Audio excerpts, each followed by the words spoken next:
بسم اللہ والحمد للہ والصلاة والسلام علی رسول اللہ وبعد۔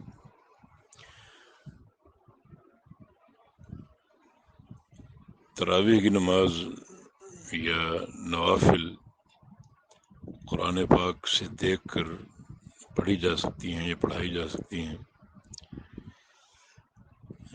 رمضان کا مہینہ آنے والا ہے، اللہ تعالی اس ماہ مبارک کی آمد سے قبل اس وبا کو اٹھا لے اور امت مسلمہ کو عافیت عطا فرما دے، اور اگر یہ وبا قائم رہی اور گھروں ہی میں تراویح ادا کرنی پڑیں تو اس کی کئی صورتیں ہو سکتی ہیں۔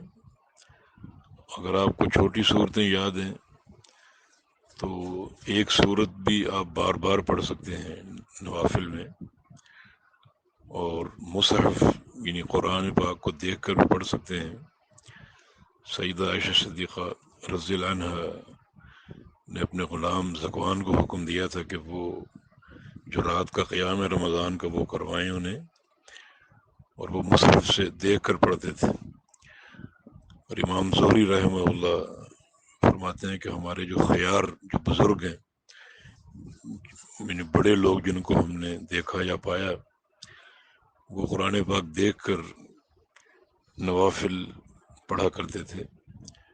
اور امام زہری رحمہ اللہ چھوٹے تابعین میں سے ہیں، تو گویا ان کا اشارہ تابعین کی طرف ہے اور ممکن ہے صحابہ کی طرف بھی ہو۔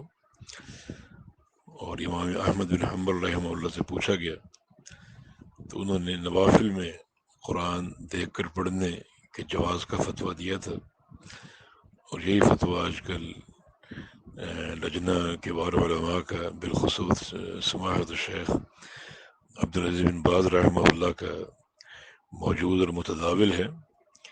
اس لیے اس ماہ مبارک میں اگر تراویح مساجد میں پڑھنے کا موقع نہ ملا اور گھروں میں پڑھنی پڑی تو قرآن پاک سے دیکھ کر پڑھ بھی سکتے ہیں اور پڑھا بھی سکتے ہیں۔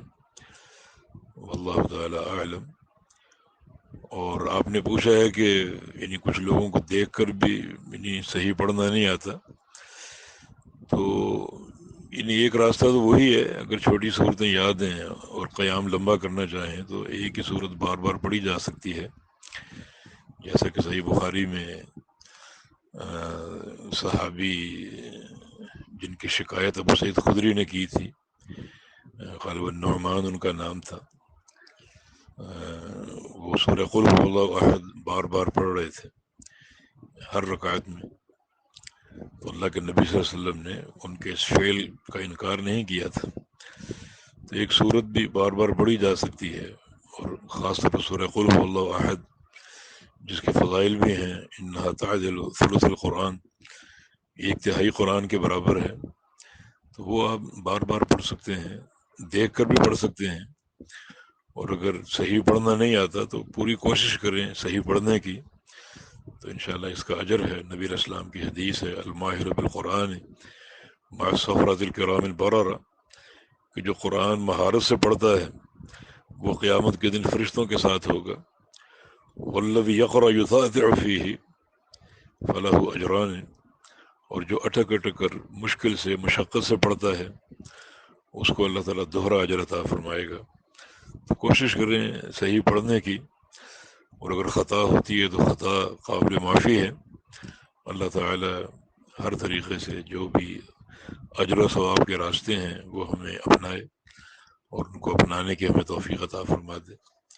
بارک اللہ فیکم، السلام علیکم ورحمۃ اللہ وبرکاتہ۔